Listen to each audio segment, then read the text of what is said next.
if you get inflation right, then I guess you get all your trade right, which is why we're seeing a lot of asset managers saying, well, inflation will go up, and they're betting this way. Which way are you betting?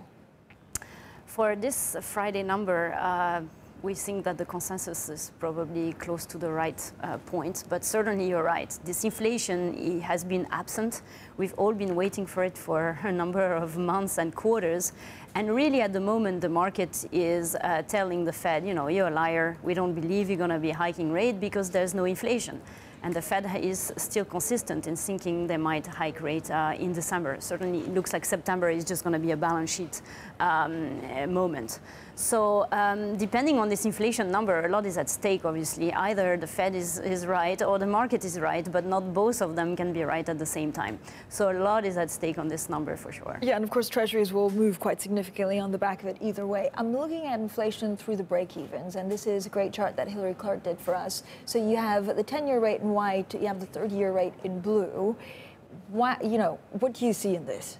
Well, clearly the market doesn't believe that the Fed is going to achieve their mandate, and even more so, I would say there's a bit of a technicality that, in fact, this break-even on the CPI urban rather, so the number is not 2%, but slightly higher than that. So the market is saying there will be a significant undershoot for years and years to come.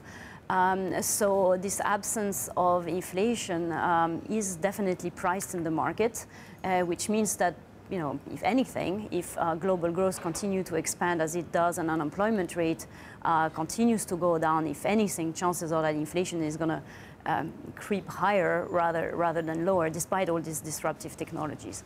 So ultimately, we see, you know, yield can go a little bit higher, but we are still in the new neutral that Pimco has been talking about. The structural weight on interest rates is just way too high, so we're going to be in a range.